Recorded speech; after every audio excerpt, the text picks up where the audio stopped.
Hello student, today we are going to discuss our next topic, capacitor. What is capacitor? How capacitor is formed? Capacitor, जैसा कि पिछली class में हम लोगों ने देखा कि कैपेसिटर क्या है। कैपेसिटर एक सिस्टम है, एक प्रकार का ऑर्गेनाइजेशन है जिसमें कि चार्ज को स्टोर किया जाता है। और capacitance, capacity to hold the charge और स्टोर द चार्ज। तो यहाँ पे सबसे पहले हमको स्टडी करना है कि कैपेसिटर है क्या। कैपेसिटर जो है, सपोज कर लीजिए कैपेसिटर जो है एक चार्ज प्लेट है, टू पैरेलल चार्ज प्लेट है। कैपेसिटर क्या है? टू पैरेलल चार्ज प्लेट्स हैं जिसमें अब चार्जिंग होती है उनकी, कैसे होती है कैसे नहीं होती है, कैसे कैपेसिटेंस से होता है उसका चेंज होता है, इसके बारे में हम लोग पढ़ेंगे। और ये बहुत इंपॉर्टेंट टॉपिक है। इंपॉर्टेंट टॉपिक इसलिए है कि अगर इसको आप नहीं समझते हैं तो आपको कैपेसिटेंस के न्यूमेरिकल प्रॉब्लम में जो होगी परेशानी होगी। इसमें सपोज कर लीजिए कि ये एक प्लेट्स है, इसको एक इंसुलेटेड स्टैंड से फिक्स किया गया है। इंसुलेटेड स्टैंड से इसे फिक्स किया गया और इस पे जो चार्ज दिया गया है वो पॉजिटिव चार्ज है। ये पॉजिटिव चार्ज है। अगर इस इंसुलेटेड स्टैंड को अगर एक हम वायर के थ्रू कनेक्ट कर दें गोल्ड लीफ इलेक्ट्रोस्कोप से, gold leaf electroscope. Gold leaf electroscope क्या है? गोल्ड लीफ इलेक्ट्रोस्कोप जो है एक डिवाइस है जिसपे जो क्या करती है, चार्ज को डिटेक्ट करती है। गोल्ड लीफ इलेक्ट्रोस्कोप जो है इसका कंस्ट्रक्शन जो होता है, एक प्लेट्स होती है, इसको इंसुलेटेड एक ग्लास बॉटल है, इसमें क्या करेंगे, इसको फिक्स कर देते हैं। इसके नीचे टू गोल्ड लीफ्स होती हैं। गोल्ड लीफ्स जो होती हैं इससे चार्ज को हम डिटेक्ट करते हैं कि चार्ज कैसा है, कैसा चार्ज बॉडी, कोई भी बॉडी है वह चार्ज है या नहीं है। तो चार्ज है कि नहीं इसको देखने के लिए, जैसे ये न्यूट्रल है, इसके पास कोई भी चार्ज आप ले आते हैं तो चार्ज लाते ही तो ये चार्ज का डिस्ट्रीब्यूशन ऑल ओवर यहाँ पे होगा। तो gold leaf electroscope, gold leaf पे दोनों पे भी चार्ज होगा। जब दोनों पे चार्ज होगा, दोनों पे सेम काइंड का चार्ज होगा तो गोल्ड लीफ जो होगी इसमें क्या होगा, डायवर्जन होगा। अगर ये चार्ज कम होगा तो इसमें कंट्रैक्शन होगा। ये सिस्टम है जिससे हम डिटेक्ट करते हैं कि कोई बॉडी चार्ज है कि नहीं है। तो यहाँ पे हमने क्या किया, प्लेट है, पार्शियल चार्ज किया, इंसुलेटेड स्टैंड से इसे स्टैंड कर दिया और इसको कनेक्ट कर दिया गोल्ड लीफ इलेक्ट्रोस्कोप से। गोल्ड लीफ इलेक्ट्रोस्कोप से जैसे कनेक्ट किया गया, यहाँ पे लीफ्स में डायवर्जन हुआ। लीफ्स में क्या हुआ, डायवर्जन हुआ। अब इसमें जितना, इस प्लेट पे जितना भी चार्ज एक प्लेट स्टोर कर सकती थी फुल्ली इसे हमने चार्ज कर दिया। अब चार्ज करने के बाद अगर इसके पास एक दूसरी प्लेट हम लेके आते हैं, इसको भी इंसुलेटेड स्टैंड से हमने लगा दिया है, इंसुलेटेड स्टैंड से इसको भी लगा दिया है। अब अगर एक पैरेलल प्लेट है, एक प्लेट है जो कंडक्टर है, जैसे हम इसके पास इसको लेके आएंगे तो इसलिए न्यूट्रल है। जब न्यूट्रल है तो इसके पॉजिटिव और निगेटिव दोनों प्रकार के चार्ज है। तो पॉजिटिव और निगेटिव दोनों प्रकार के चार्ज है, तो जैसे इसके पास हम ले आएंगे तो ड्यू टू इंडक्शन ये पॉजिटिव प्लेट है, पॉजिटिव की ओर क्या आ जाएगा, निगेटिव चार्ज आ जाएगा और इससे अवे जो होगा पॉजिटिव चार्ज होगा due to repulsion. Due to repulsion क्या हुआ, इस पे पॉजिटिव चार्ज हुआ। जैसे ही हम इस प्लेट को इसके पास लेके आते हैं, हम देखते हैं कि गोल्ड लीफ इलेक्ट्रोस्कोप जो है इसमें जो हो गया, इसकी लीफ जो हो गई, इसमें कन्वर्जन हो गया, मतलब जो डायवर्जन जो था इसका वो कम हो गया। वो कम क्या हुआ? Due to low potential near the positive plate A. जैसे भी प्लेट को इसके पास लाया तो यहाँ पे नेगेटिव चार्ज आ गया और इधर क्या है? पॉजिटिव है। अब यहाँ पे इसके ड्यू टू जो इस चार्ज की पोटेंशियल जो हुआ वो क्या हुआ? डिक्रीज हुआ। किसके ड्यू टू? यहाँ पे निगेटिव चार्ज के होने के ड्यू टू। तो फिर से इसको क्या किया गया? चार्ज किया गया। चार्ज किया गया तो फिर से गोल्ड लीफ में जो लीफ थी वो उसकी फिर से डायवर्जन हो गया। इस केस में क्या हुआ? फिर से डायवर्जन हो गया। जब वो डायवर्जन हो गया तो जितना पॉसिबल चार्ज था फिर से हमने ए को दे दिया। मतलब अगर इसके पास, इस प्लेट ए के पास कोई अनदर प्लेट ले आया तो उसको इसके पास आने के बाद इस प्लेट ए में चार्ज को होल्ड करने की कैपेसिटी जो हुई इंक्रीज हो गई। चार्ज को होल्ड करने की कैपेसिटी जो हुई क्या हुई? इंक्रीज हुई। क्यों? इसलिए हुई क्योंकि इसके पास जो दूसरी प्लेट लाया था उस प्लेट पे ड्यू टू इंडक्शन इससे नेगेटिव चार्ज हुआ। तो नेगेटिव चार्ज जो होता है लो पोटेंशियल पे होता है, तो लो पोटेंशियल, इसका पोटेंशियल क्या हुआ? डिक्रीज हुआ। जैसे इस प्लेट का पोटेंशियल डिक्रीज हुआ, गोल्ड लीफ में क्या हुआ? कन्वर्जन हो गया, डायवर्जन कम हो गया। फिर कम हुआ मतलब इसमें हम क्या कर सकते हैं? इस प्लेट को फिर से चार्ज कर सकते हैं। फिर से इस प्लेट को हमने क्या किया? चार्ज किया, जितना पॉसिबल था चार्ज इस पे स्टोर किया। फिर देखा कि डायवर्जन जो है मैक्सिमम हो गया। फिर जैसे ही इस प्लेट बी को अर्थ से कनेक्ट किया, इसको जैसे हम अर्थ से कनेक्ट करते हैं फिर से देखते हैं कि गोल्ड लीफ में क्या हो गया? डायवर्जन कम हो गया। डायवर्जन कम हुआ। ऐसा क्यों हुआ? क्योंकि इसके जितने भी प्रोटॉन थे, प्रोटॉन क्या किए? मूव किए, या आप ये कह सकते हैं अर्थ से इलेक्ट्रॉन आए और इस प्रोटॉन को क्या किए? न्यूट्रल कर दिए। जब इस प्रोटॉन को न्यूट्रल कर दिए तो यहां पे जो आया इसमें डायवर्जन कम हो गया।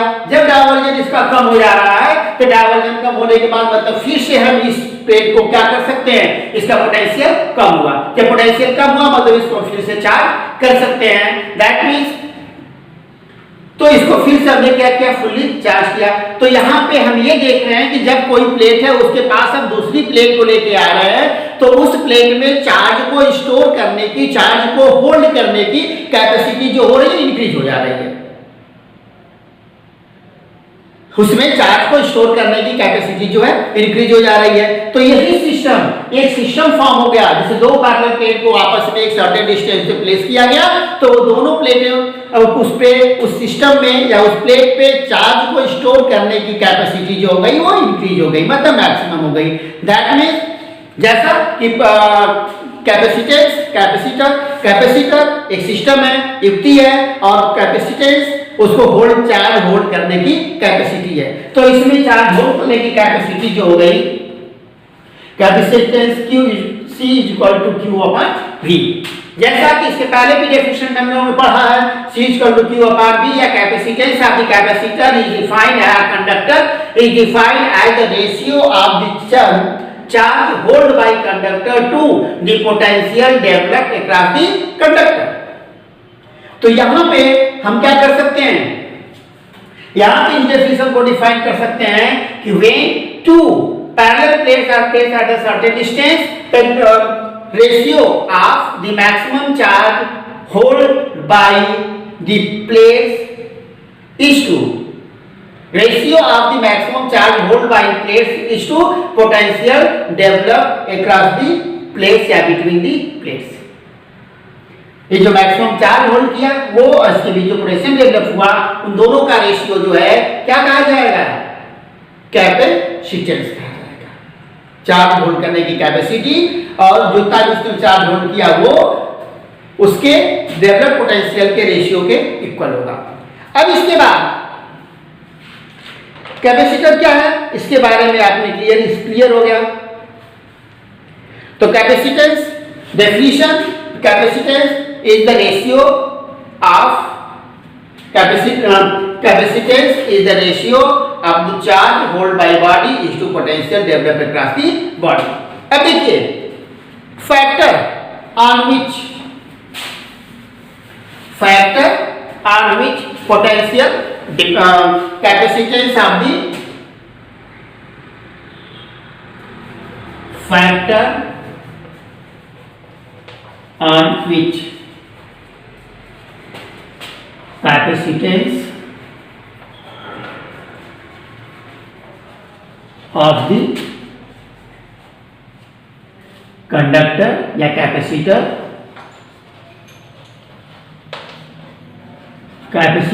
Detect.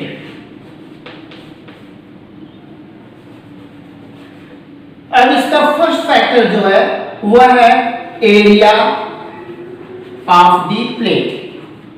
Area of the plate, जो प्लेट की एरिया है, एरिया पे कैसे डिपेंड करता है, कैसे नहीं करता है।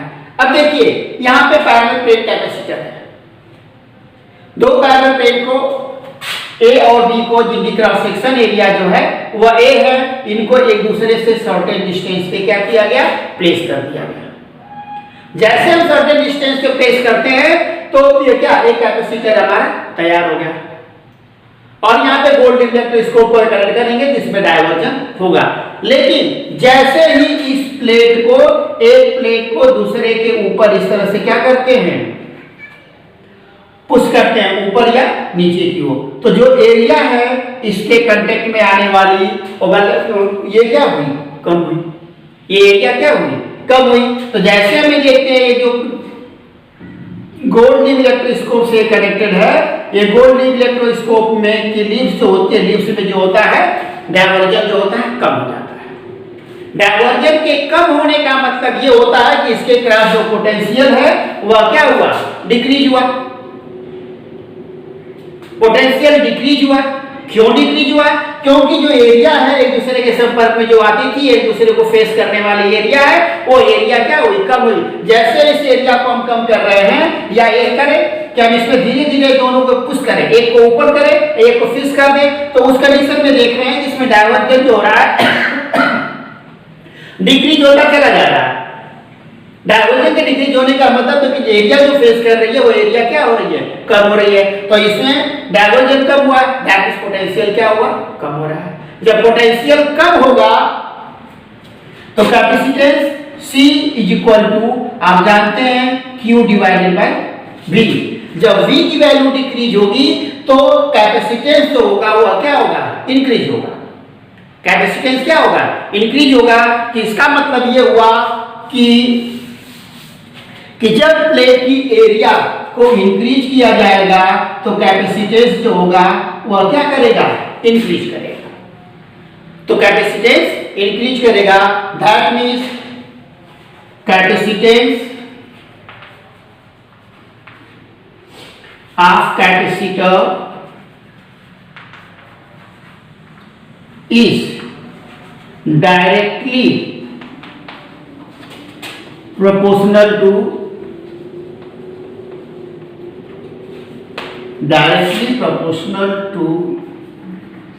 the area of the plate of capacitor.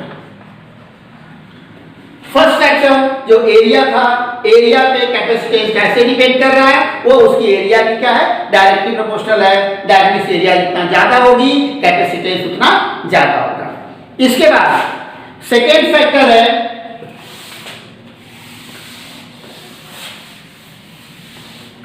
Distance. Second factor है distance between the plates. Distance between the plates, जो पैरेलल प्लेट्स हैं इनके बीच की डिस्टेंस। अब देखिए जैसे हम डिस्टेंस को क्या करेंगे, जैसे ही डिस्टेंस को हम कम करेंगे,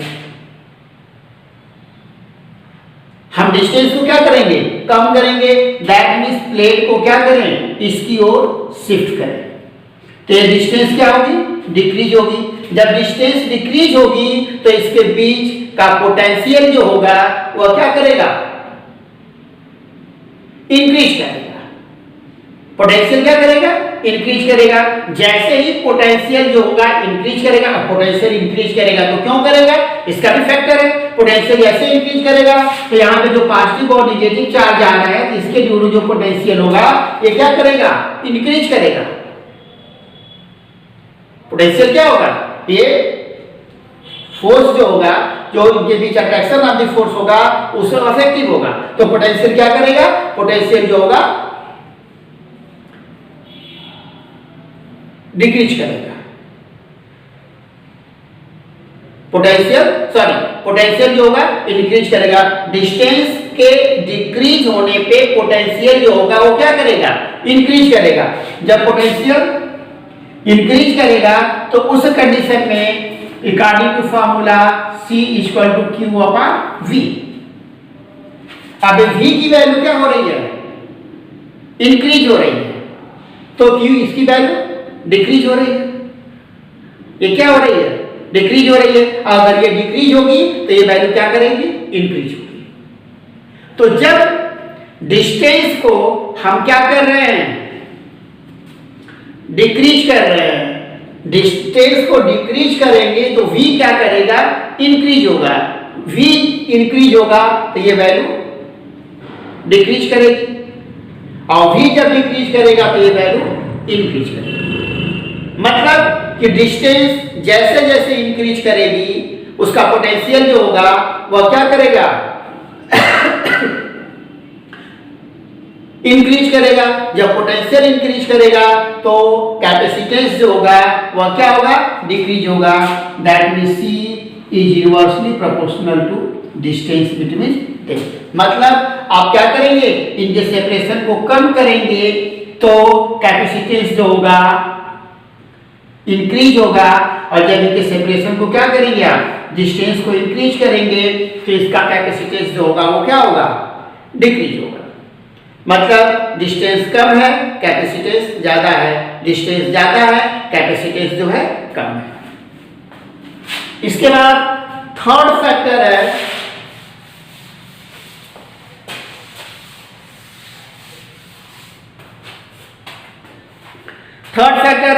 on the medium between the plates।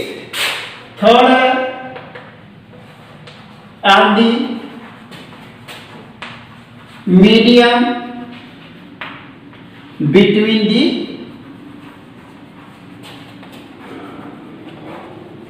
plates। ये प्लेट्स है, इन प्लेट के बीच में कोई दूसरा मीडियम डाइलेक्ट्रिक मीडियम को क्या करें, प्लेस करें, डाइलेक्ट्रिक मीडियम प्लेस करें। डाइलेक्ट्रिक मीडियम में वैक्स हो सकता है, ऑयल हो सकता है, या अदर कुछ हो सकता है। तो जैसे उसमें डाइलेक्ट्रिक मीडियम को हम प्लेस करेंगे तो कैपेसिटेंस जो होगा, उसके पोटेंशियल जो होगा वो पोटेंशियल क्या करेगा, डिक्रीज करेगा।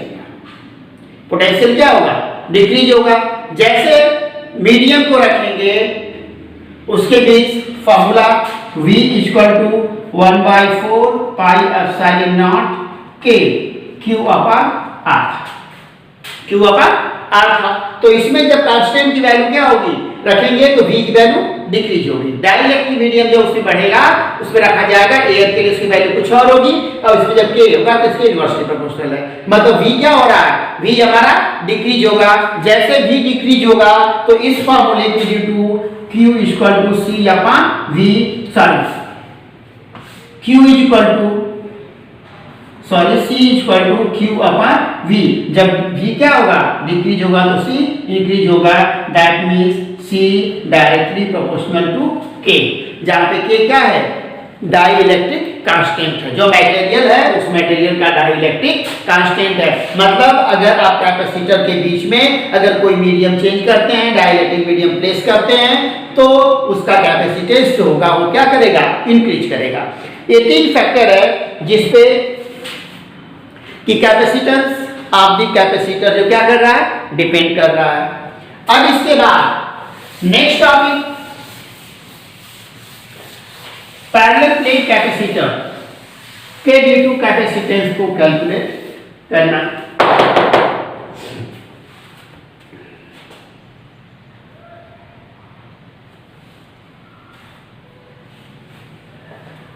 टॉपिक है parallel plate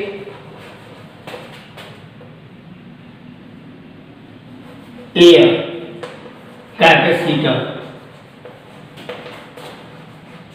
and its capacitance.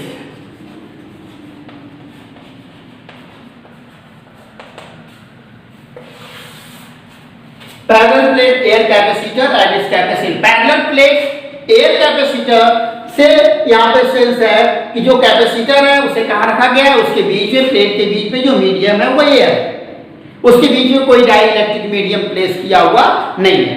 तो उस कंडीशन में अगर हम प्लेट्स को तैयार करते हैं, ये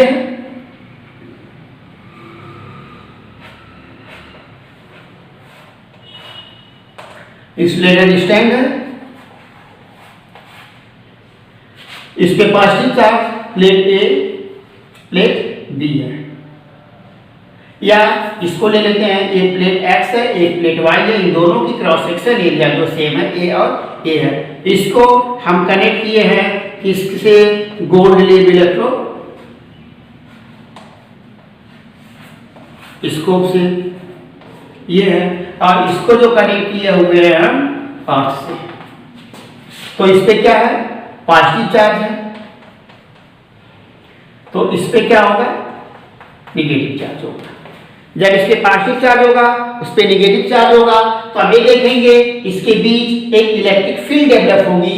इलेक्ट्रिक फील्ड जो डेवलप होगी उसकी डायरेक्शन जो होगी फ्रॉम पॉजिटिव टू निगेटिव होगी, और एंड ऑफ द प्लेट से पे ये जो फील्ड होगी कर्व लाइन होगी। ये क्या होगी, इस तरह से कर्व लाइन होगी। तो इसके ड्यू टू जो इलेक्ट्रिक फील्ड यहां पे टोटल चार्ज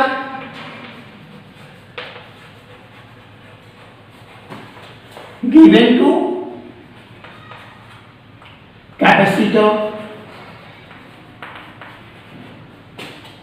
या plate is Q, area of each plate क्या है, A है।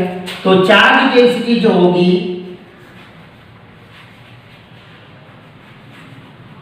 चार्ज डेंसिटी रो एरिया है, area into rho equal to Q upon A होगा। तब इसके ड्यू टू, इस प्लेट के ड्यू टू जो इलेक्ट्रिक फील्ड डेवलप होगी, इलेक्ट्रिक फील्ड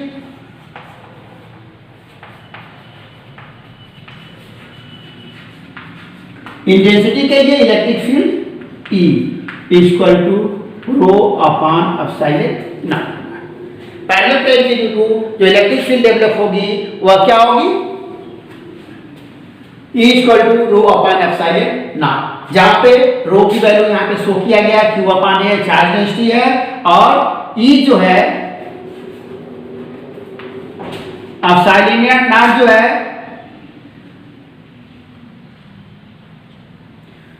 परमिटिविटी है।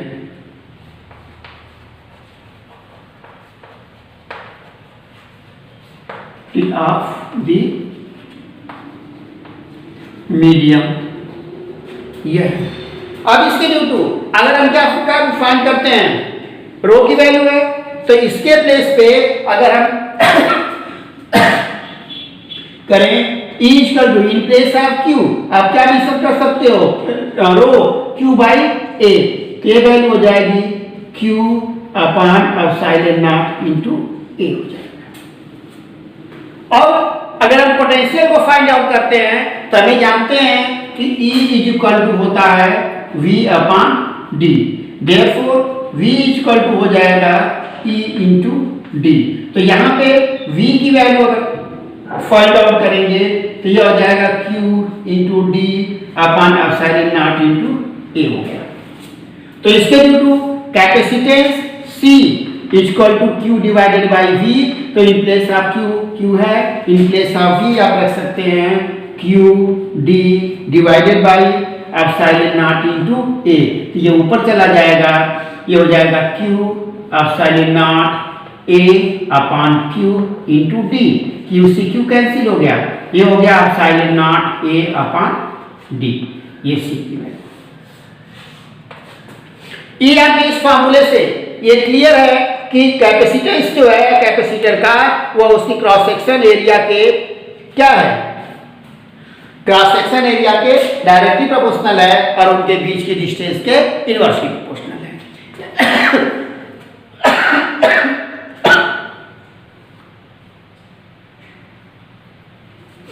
तो अगर हमें कैपेसिटेंस क्या चाहिए, मैक्सिमम चाहिए, तो उनकी एरिया क्या करनी पड़ेगी, प्लेट्स की एरिया को हमें इंक्रीज करना पड़ेगा। अगर वो मिनिमम चाहिए तो उनका सेपरेशन को हमें क्या करना पड़ेगा, कम करना पड़ेगा। अगर यहीं पे कोई डाई इलेक्ट्रिक मीडियम रख दिया जाता है, क्या रख दिया जाता है, डाई इलेक्ट्रिक मीडियम रख दिया जाता है, तो उस कंडीशन में when any dielectric medium is present, then C is equal capacitance C is equal to K epsilon naught A upon D हो जाएगा।